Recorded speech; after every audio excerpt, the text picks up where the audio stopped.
আমার লাশটাকে কোনো কবরস্থানে দাফন করবেন না এবং আমার লাশটা কোনো খাটিয়ায় তুলবেন না। আমার পায়ে দড়ি বেঁধে আমার লাশটাকে টেনে টেনে টেনে টেনে নিয়ে আমার শেষে বা কোনো গাড্ডায় দাফন করে দেবেন। কোনো কবরস্থানে আমি শায়িত হতে চাই না। তার কারণ হলো আমি যে মস্ত বড় পাপী, আমি যে মস্ত বড় অন্যায়কারী। এর জন্যই দুটো ওসিয়াত আপনাকে মেনে নিতে হবে।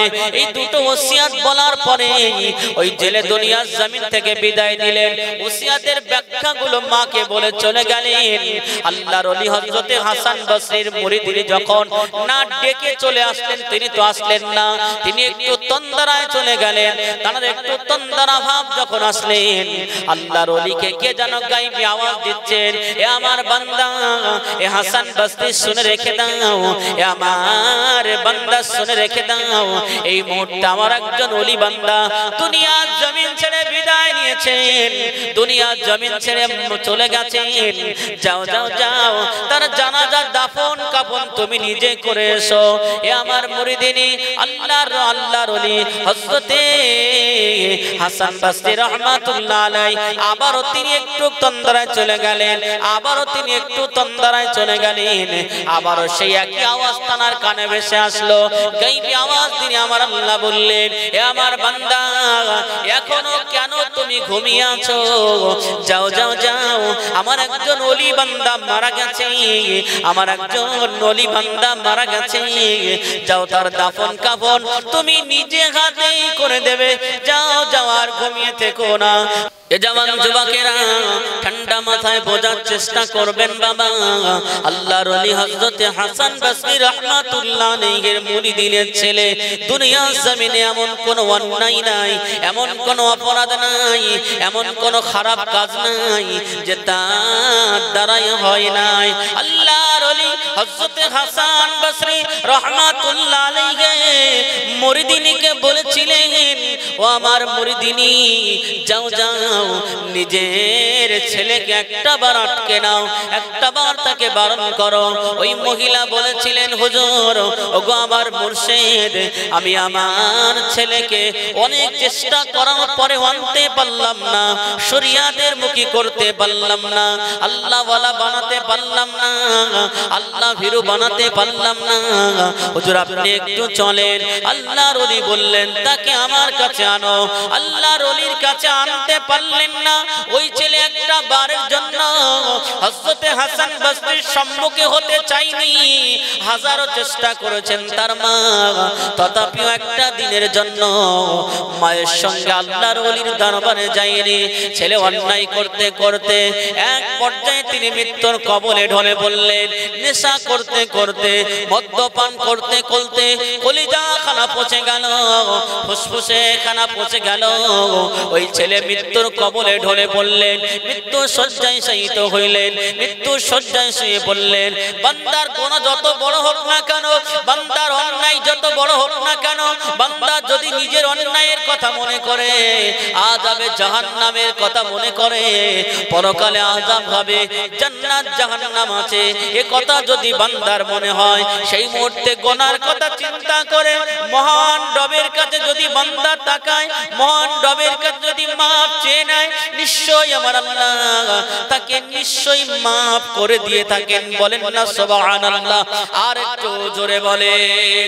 আল্লাহর ওলির ছেলে যখনই মৃত্যু শয্যায় শায়িত, যতদিন ভালো ছিল, যতদিন সুস্থ সবল ছিল, একটা দিনের জন্য আল্লাহর ওলির সম্মুখীন হতে চাইনি। তার জনম দুঃখিনী মা, পেটে ধরা মা বারে বারে বারে বারে বলেছিল, বাবা চলো চলো, আমার ওলির কাছে চলো, আমার পীরের কাছে চলো, বায়াত গ্রহণ করো, ভালো হও, আল্লাহ ওয়ালা তৈরি হয়ে যাবে। কিন্তু না, যতদিন পর্যন্ত ছেলে ভালো ছিল, ততদিন পর্যন্ত সে সম্মুখীন হয়নি, আল্লাহর ওলির কাছে যায়নি, বা আল্লাহর ওলির সামনে কখনো তিনি আসেনি। এক পর্যায়ে তিনি মৃত্যু শয্যায় শায়িত, মৃত্যু শয্যায় শায়িত হয়ে আর কোনো উপায় না পেয়ে তিনি তো বুঝতে পেরেছেন, আমি আর দুনিয়ার জমিনে থাকবো না, আমি আর দুনিয়ার জমিনে থাকবো না, আমি মারা যাব। মাকে বললেন, মা, আর আমার কোনো লাইন নাই, আর বেঁচে থাকার কোনো উপায় আমার অন্যায়, জীবনে বহু অন্যায় করেছি, জীবনে বহু অপরাধ করেছি। আজ আমার অন্তর খানা কাঁদে, আজ আমার মন খানা কাঁদে। যদি আমি মাপটা চেয়ে নিতে পারতাম, যদি তওবা করতে পারতাম, হয়তো কবরে গিয়ে আমি শান্তি পেতাম। মৃত্যুর শয্যায় শুয়ে আল্লাহর ওলির ওই মুরিদিনের ছেলে তার আল্লাহর আযাবে জাহান্নামের কথা মনে পড়েছে। আল্লাহর শাস্তি বড় ভয়ঙ্কর, আল্লাহর শাস্তি বড় কঠিন, সে কথা তার মনে পড়েছে। আল্লাহর রাসূল একটা জায়গায় বলেছিলেন, ও আমার সাহাবায়ে কেরামেরা, ও আমার সাহাবায়ে কেরামেরা, ও আমার সাহাবীরা, আল্লাহর আযাব এতটাই কঠিন, আল্লাহর আযাব এতটাই শক্ত, দুনিয়ার কোন জীব জন্তু যদি আল্লাহর আযাব সম্পর্কে অবগত হতে পারত, দুনিয়ার অবলা জীবগুলো যদি, দুনিয়ার জানোয়ার পশুগুলো যদি তারা আল্লাহর আযাবের কথা তাদের অন্তরে ঘা লাগতো, আল্লাহর আযাব সম্পর্কে তারা যদি জানতে পারত, তাহলে হৃষ্টপুষ্ট চেহারা পশু আর দুনিয়ার জমিনে থাকতো না। আজকের আমরা গরু জবাই করে খাই, আজকের আমরা ছাগল জবাই করে খাই। ওই গরুটা যদি জানতে পারতো আল্লাহর আযাব কতটা কঠিন, ওই গরুটা যদি বুঝতে পারতো আল্লাহর আযাব কতটা কঠিন, তাহলে দুনিয়ার জমিনে না খেয়ে দুর্বল হয়ে মারা যেত। জঙ্গলের জানোয়ার পশু বাঘগুলো, হিংস্র জন্তুগুলো তারা যদি বুঝতে পারতেন আল্লাহর আযাব বড় কঠিন, আল্লাহর আযাব বড় ভয়ঙ্কর। কোন বাঘের মনে যদি আযাবের কথা জানতে পারতো, তার সামনে যদি মানুষ ঘোরাফেরা করত, ওই বাঘটা ভুলেও কোনোদিন কোন মানুষের আক্রমণ করতো না, কারণ আযাবের চিন্তায় চিন্তায় ওই পশুটা নিরীহ হয়ে যায়, আযাবের চিন্তায় চিন্তায় ওই পশুটা ব্যতীত হয়ে যেতেন। ওই জন্য দুনিয়ার কোন পশু পাখিকে আমার আল্লাহ কবরের আযাব সম্পর্কে অবগত করেননি, সির্ফ মাত্র মানব জাতিকে আল্লাহ অবগত করেছেন। আল্লাহর রাসূলের মাধ্যম দিয়ে আমাদেরকে জানিয়ে দিলেন যে আল্লাহর আযাব বলে একটা জায়গা আছে, জাহান্নাম বলে একটা জায়গা আছে। সেই জাহান্নাম বড় ভয়ঙ্কর জায়গা, সেই জাহান্নাম বড় কঠিন জায়গা। এই জাহান্নামকে বাঁচার জন্য একটাই রাস্তা, সেটা হলো আল্লাহ এবং রাসূলুল্লাহর খুশি। যে বান্দা, যে বান্দি আল্লাহ এবং রাসূলুল্লাহকে খুশি করতে পারবে, আমার আল্লাহ দয়া করে আযাবের জাহান্নাম থেকে বাঁচিয়ে আমার আল্লাহর দয়ার জান্নাত তার নসিবে কবুল হয়ে যাবে। বলেন সুবহানাল্লাহ। আর একটু জোরে বলেন। হযরতে হাসান বসরির মুরিদিনের ছেলে মনে আযাবের জাহান্নামের ভয় সৃষ্টি হলো। মৃত্যু শয্যায় শায়িত হয়ে, মৃত্যু শয্যায় শায়িত হওয়ার পরে মাকে বলতে লাগেন, ওগো আমার মা, ওগো আমার জনম দুঃখিনী মা, মায়ের সন্তান যতই খারাপ হোক, যদি কোনো মায়ের সন্তান পাগলও হয়ে যায়, কোনো মায়ের সন্তান যদি খোঁড়াও হয়ে যায়, কোনো মায়ের সন্তান যদি কানাও হয়ে যায়, সেই সন্তান কিন্তু মা তাক ছেড়ে চলে যায় না, মা কিন্তু সন্তানকে কখনো অস্বীকার করে না। আল্লাহর ওলির মুরিদিনী হযরতে হাসান বসরির মুরিদিনী যখনই ছেলে বললেন, মা আমি তো আর হয়তো বাঁচবো না, আল্লাহর আযাব বড় কঠিন, আল্লাহর আযাব বড় শক্ত, আল্লাহর আযাব বড় কঠিন। ও আমার আম্মা, আপনি একটাবার আপনার পীরের কাছে যান, আপনি একটাবার আপনার ওলির কাছে যান, একটাবার গিয়ে ডেকে আনুন। তিনি যদি আমাকে তওবাটা পড়িয়ে দেন, আমি হয়তো আল্লাহর দয়া প্রাপ্ত হতে পারি, আল্লাহর রহমত প্রাপ্ত হতে পারবো।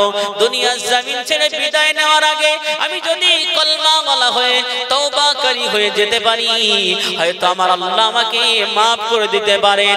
আযাবের ভয়ে, আল্লাহর ভয়ে, শাস্তির ভয়ে মাকে বললেন, মা যাও যাও মা, আর দেরি করো না মা, একটাবার যাও, আপনার ওলিকে ডেকে আনো। কলিজার টুকরা সন্তান যখনই বললেন, মা আর দেরি করলেন না, গুটি গুটি পায়ে তানার পীরের দরবারে চলে গেলেন।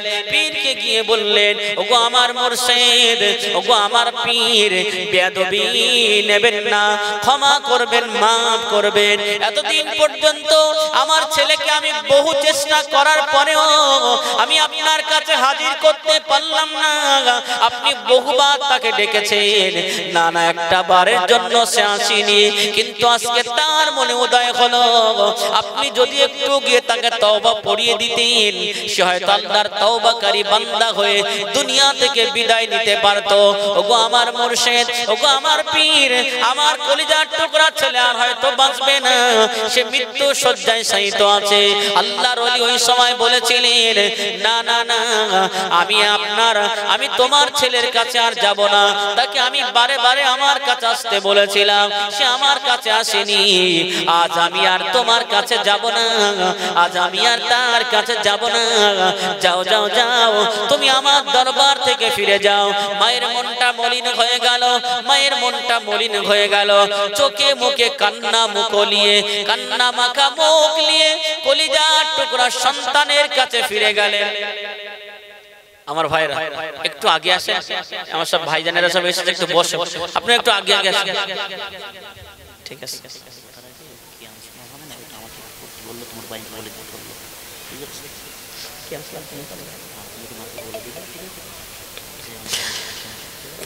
দুরূদ শরীফ আল্লাহুম্মা সাল্লি আলা,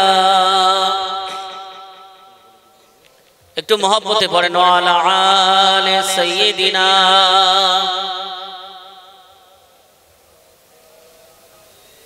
আমার ভাইরা সুন্দর একটা মাহফিল, সুন্দর একটা জায়গা, যে যা আসে সবাইকে বসার জায়গা করে দেন। দিনের কথাবার্তা, আল্লাহ ওয়ালা হওয়ার জন্য কথাবার্তা যেখানে আলাপ আলোচনা হয় কোরআন হাদিসের, সেই জায়গায় যদি মানুষকে বসার জায়গা করে দেয় কোরআন শোনার জন্য, কোরআন বোঝার জন্য, রাসূলুল্লাহকে চেনার জন্য, এটাও কিন্তু ইবাদত, এটাও কিন্তু নেকি আমার আল্লাহ দিয়ে থাকেন। বলেন না সুবহানাল্লাহ। আল্লাহ রসুলের সাহাবায়ে কেরামরা যখনই আল্লাহ রসুলের সামনে বসে থাকতেন, কোন সাহাবা আসলে সঙ্গে সঙ্গে জায়গা করে দিতেন। তিনি যেমন শুনছেন তাকেও শোনার সুযোগ করে দিতেন। সরাসরি এমন একটা জিনিস, আপনি কিছু দিতে পারলেন না, আপনি একজনকে বলবেন যে জায়গায় মাদ্রাসা হচ্ছে, মাহফিল হয়েছে, আমি দিতে পারিনি বা আমি 10 টাকা দিয়েছি, আল্লাহ তোমাকে অনেক দিয়েছে, তুমিও 10 টাকা দাও। আপনি দিয়েছেন বা দেননি, আপনার কথা শুনে সে যদি দান করে, সে যে সব পাবে, আপনি না দেওয়ার পরে আপনার কথা শুনে দিয়েছে বলে আমার আল্লাহ উভয় নেকি সবাইকে দেবেন। বলেন না সুবহানাল্লাহ। কারণ as-সাদাকাতু ক্বাবলুল কালাম, ভালো কথাটাও দান, ভালো কথাটাও সদকা। ওইজন্য আমরা সর্বসময় চেষ্টা করব মানুষের পরিষেবা দেওয়া, ভালো কথা বলার জন্য।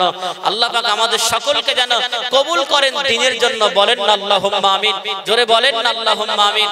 আমার ভাইরা যে কথা বলছিলাম, খুব সংক্ষেপ সময় আল্লাহর ওলি হযরত হাসান বসরি রাহমাতুল্লাহ আলাইহি সরাসরি অস্বীকার করে দিলেন, না আমি যাব না। আপনার ছেলেকে বারবার আমি ডেকেছিলাম, সে একটা দিনের জন্য আমার কাছে আসেনি, আসছে মৃত্যুর শয্যায় শায়িত, একেবারে নিরুপায় হয়ে আপনি আমার কাছে এসেছেন, নো, সুতরাং আমি যেতেই পারবো না, চলে যাও। আল্লাহর ওলি হযরত হাসান বসরি রাহমাতুল্লাহ আলাইহি নিজের মুরিদকে তিনি তাড়িয়ে দিলেন, ছেড়ে দিলেন। মায়ের মন মানে না, কাঁদতে কাঁদতে চোখ দিয়ে টপ টপ করে পানি পড়ছে। বাড়ি আসলেন, ছেলে মায়ের দিকে তাকিয়ে রইলেন। জামান জমাকে না, আল্লাহর ওলির মুরিদিনের ছেলে মায়ের মুখের দিকে তাকিয়ে রইলেন। মাকে জিজ্ঞাসা করলেন, ওগো আমার আম্মা জান, ওগো আমার আম্মা জান, আপনি কেন একা এলেন? আপনার পীর কি আপনার সঙ্গে আসে নাই? আপনার মুর্শিদ কি আপনার সাথে আসে নাই? আল্লাহর ওলির মুরিদিনী বলেছিলেন, হযরত হাসান বসরির মুরিদিনী বলেছিলেন, ওগো আমার কলিজার টুকরা ছেলে, ওগো আমার কলিজার টুকরা সন্তান, শুনে রেখে দাও, আমার ওলি তোমাকে বারে বারে বলেছিল, আমার মুর্শিদ তোমাকে বহুবার ডেকেছিল, যখন তুমি ভালো ছিলে, যখন তুমি সুস্থ সবল ছিলে, তখন তোমাকে বারে বার তিনি ডেকেছিল, তোমাকে তওবা পড়ানোর জন্য, তোমাকে আল্লাহ ওয়ালার দিকে ফিরিয়ে আনার জন্য, তোমাকে বহুবার ডেকেছিল। না না, একটা বারের জন্য তুমি তো তার দিকে যাও নাই, তুমি তো তার দিকে যাও নাই। সেই জন্য তিনি আজকে রাগ করে, তিনি আজকে তোমার প্রতি রাগান্বিত হয়ে আজকের তোমার মৃত্যুর সময় তিনি আসবেন না। ওই সময় মায়ের কথা শুনে ছেলে বলেছিলেন, ওগো আমার আম্মা জান, ওগো আমার জননী মা, আমি আপনার ছেলে আর হয়তো বেশিক্ষণ থাকবো না, দুনিয়া ছেড়ে বিদায় নেব। আমার দুটো কথা আপনি শুনে রাখবেন, আমি তো বড় অন্যায়কারী, আমি তো বড় পাপী, আমি তো বড় বদকার, আমি তো বড় অন্যায়কারী, পাপ করেছি, যে পাপ হয়তো আমার আল্লাহ আমাকে ক্ষমা করবেন না। অন্ততপক্ষে দুনিয়াতে চলে যাওয়ার পূর্বে আমার দুটো নসিহত আপনাকে মানতে হবে, আমার দুটো নসিহত আপনাকে মানতে হবে, এই দুটো নসিহত আপনাকে মেনে নিতে হবে। এক নাম্বার নসিহত হলো, আমি যেদিন দুনিয়া থেকে বিদায় নেব, আমি যেদিন মারা যাব, আমার লাশটা কোনো কবরস্থানে দাফন করবেন না। আমার লাশটাকে কোনো কবরস্থানে দাফন করবেন না এবং আমার লাশটা কোনো খাটিয়ায় তুলবেন না। আমার পায়ে দড়ি বেঁধে আমার লাশটাকে টেনে টেনে টেনে টেনে নিয়ে আমার শেষে বা কোনো গাড্ডায় দাফন করে দেবেন। কোনো কবরস্থানে আমি শায়িত হতে চাই না। তার কারণ হলো, আমি যে মস্ত বড় পাপী, আমি যে মস্ত বড় অন্যায়কারী। এর জন্যই দুটো ওসিয়াত আপনাকে মেনে নিতে হবে। এই দুটো ওসিয়াত বলার পরে ওই জেলে দুনিয়ার জমিন থেকে বিদায় নিলেন। ওসিয়াতের ব্যাখ্যাগুলো মাকে বলে চলে গেলেন। আল্লাহর ওলি হযরতে হাসান বসরির মুরিদরা যখন না ডেকে চলে আসলেন, তিনি তো আসলেন না, তিনি একটু তন্দ্রায় চলে গেলেন। তার একটু তন্দ্রা ভাব যখন আসলেন, আল্লাহর ওলিকে কে যেন গায়বী আওয়াজ দিচ্ছেন, এ আমার বান্দা, এ হাসান বসরি শুনে রেখে দাও, এ আমার বান্দা শুনে রেখে দাও, এই মুহূর্তে আমার একজন ওলি বান্দা দুনিয়ার জমিন ছেড়ে বিদায় নিয়েছেন, দুনিয়ার জমিন ছেড়ে চলে গেছেন। যাও যাও যাও, তার জানাজার দাফন কাফন তুমি নিজে করে এসো। এ আমার মুরিদিনী, আল্লাহর ওলি হযরতে হাসান বসরি রাহমাতুল্লাহ আলাইহি আবারও তিনি একটু তন্দ্রায় চলে গেলেন, আবারও তিনি একটু তন্দ্রায় চলে গেলেন। আবারও সেই একই আওয়াজ তার কানে ভেসে আসলো, গায়বী আওয়াজ। তিনি আমার আল্লাহ বললেন, এ আমার বান্দা, এখনো কেন তুমি ঘুমিয়ে আছো? যাও যাও যাও, আমার একজন ওলি বান্দা মারা গেছে, আমার একজন ওলি বান্দা মারা গেছে। যাও, তার দাফন কাফন তুমি নিজে হাতেই করে দেবে। যাও যাও, আর ঘুমিয়ে থেকো না। আল্লাহর ওলি আর দেরি করলেন না, তাড়াতাড়ি করে উঠে ওযু করে নিলেন, 2 রাকাত নামাজ আদায় করে নিলেন। নামাজ পড়ে মুরিদিনের বাড়ির দিকে রওনা হয়ে গেলেন। মুরিদের বাড়ি পৌঁছে গেলেন। আল্লাহর ওলি গিয়ে হযরতে হাসান বসরি রাহমাতুল্লাহ আলাইহি মুরিদের ঘরের দরজায় টক টক টক টক করে বাড়ি মারলেন, আওয়াজ দিলেন। তিনি তো আসবে না বলেই চুপচাপ শুয়েছিলেন, তিনি আসবে না বলেই ছিলেন, কিন্তু হঠাৎ করে গায়বী আওয়াজ দিয়ে বললেন, হাসান বসরি, তুমি এখনো শুয়ে আছো? আমার একজন ওলি বান্দা মারা গেছে, তার দাফন কাফন তুমি নিজে হাতে করবে। যাও, চলে যাও। আমি তো অবাক হয়ে গেছি, যে ব্যক্তিটা, যে ছেলেটা সারা জীবন অন্যায় করেছে, সারা জীবন অপরাধ করেছে, সারা জীবন মানুষের ক্ষতি করেছে, কত রকম অন্যায়, পৃথিবীতে যত রকম অন্যায় ছিল সমস্ত কুকর্মের সঙ্গে লিপ্ত ছিল, তারপরে সে আল্লাহর ওলি হয় কেমন করে? এটা জানার জন্য তো আমি তো চঞ্চল হয়ে গেলাম।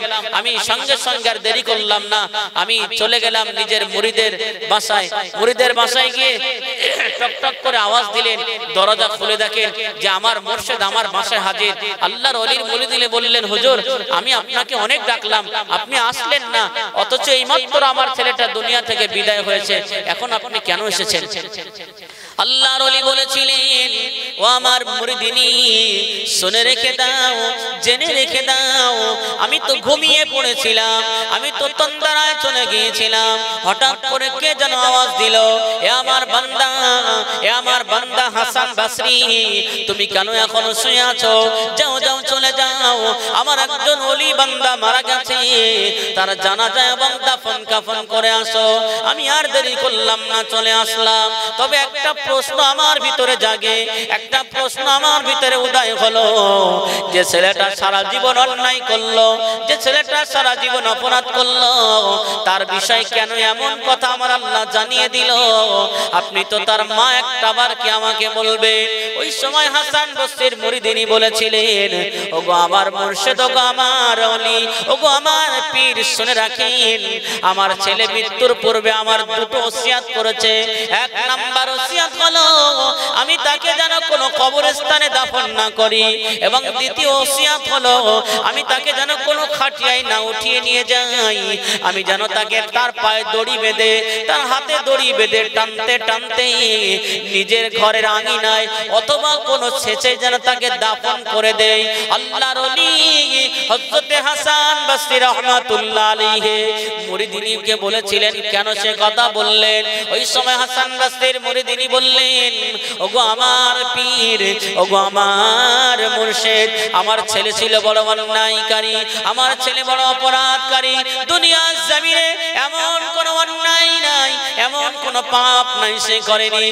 সেই জন্য তার মনে মনে আল্লাহর আযাবের ভয় তার মনে জন্ম হলো, তার মনে আল্লাহর ভয় জন্ম হলো। আল্লাহর আযাবের ভয়ে, আল্লাহর ভয়ে সে বান্দা আমার ছেলেটি কথা বলেছিলেন। ওগো আমার আম্মা জান, আমার নসিহত ছিল এক নাম্বার, আমার কোন কবরস্থানে দাফন করবেন না। তার আসল কারণ হলো আমি তো পাপী, আমি তো অন্যায়কারী, আমি তো অপরাধকারী। আমাকে যদি কোনো কবরস্থানে দাফন করেন, সেই কবরস্থানে অনেক আল্লাহর নেককার বান্দা বান্দিরা শায়িত আছে, আল্লাহর অনেক মেহবুব বান্দা বান্দিরা শায়িত আছেন, তাহলে তারা কষ্ট পাবে যখন আমাকে শাস্তি দেবে। অন্তত এতটুকু কাজ আমার দ্বারায় না হয়, আমার শাস্তির কারণে আমার পার্শ্ববর্তী কবরবাসী কষ্ট না পায়, সেই জন্য আপনি আমাকে কোনো কবরস্থানে দাফন করবেন না। আর দ্বিতীয়টা হলো আমাকে আমার কোনো খাটিয়ায় তুলবেন না। এ কথাটা কেন বলেছেন?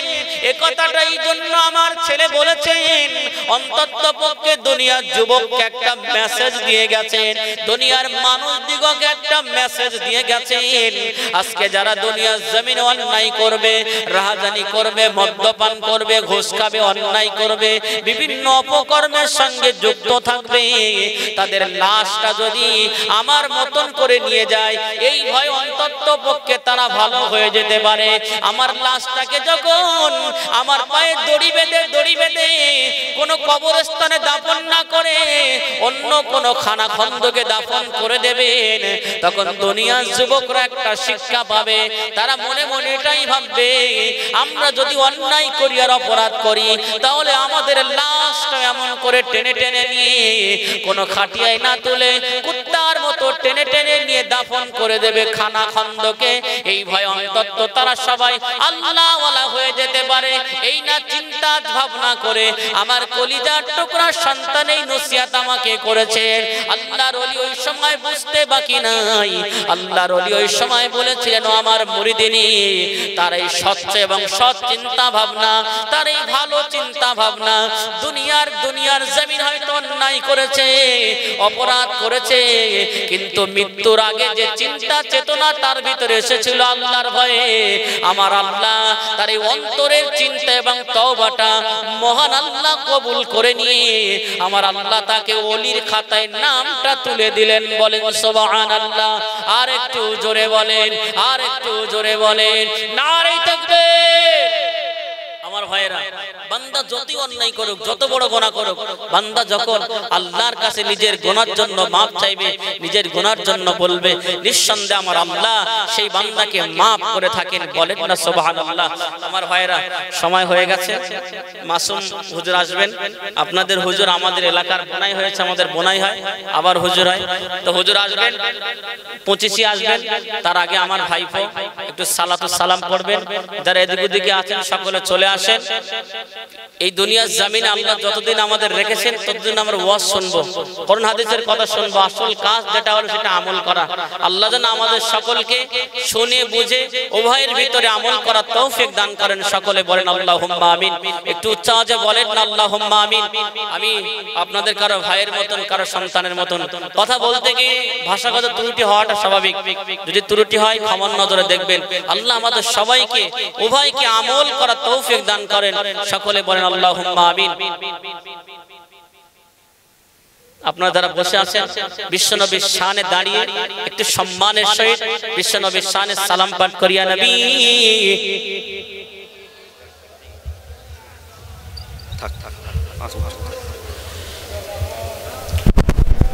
সকলে একটু আগে আগে আসো, সকলে আগে আগে আসো, জায়গাটা পূরণ করে নিন। ইয়া নবী সালাম আলাইকা, ইয়া রাসূল সালাম আলাইকা, ইয়া হাবিব সালাম আলাইকা, সালাতুল্লাহ আলাইকা। তালাআল বদরু আলাইনা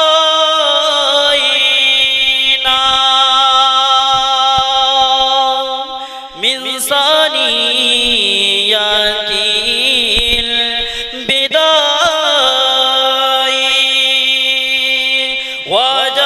ওয়াজাবাল শুকরু আলাইনা মাদালিল্লাহ আহিদাই। ইয়া নবী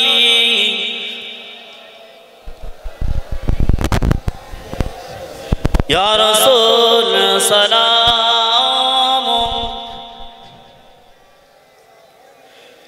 ইয়া হাবিব সালাম আলাইকা, সালাতুল্লাহ।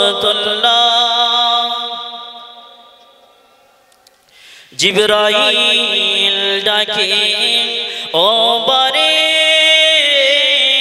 বার, খুলে দাও আসমানের দুয়ার।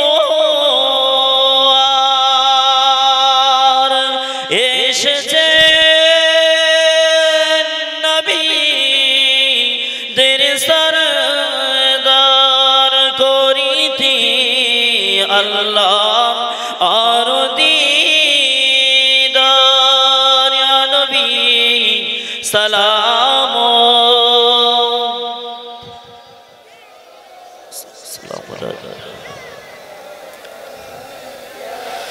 ইয়া হাবিব সালাম আলাইকা।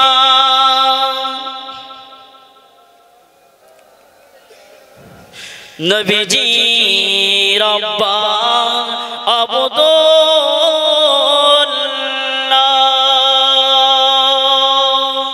নবীজির আম্মা আমিনা, নবীজির দুধবা হালিমা, সোনার নবী রওজা মদিনা। ইয়া নবী সালাম,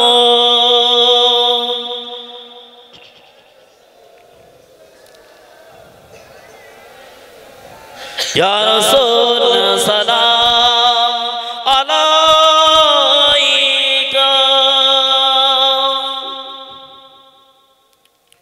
ইয়া হাবিব নমো পিয়ারা,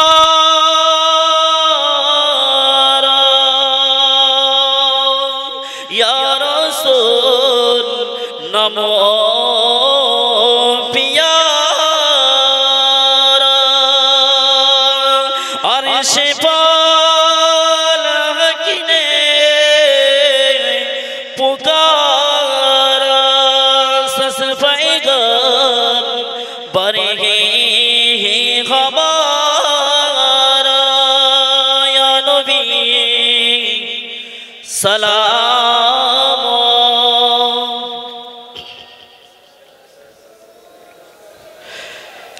या हबीब सलाम अलैका, सलातुल्लाह अलैका। शुक्र या रब्बी सल्लल्लाहु अलैहि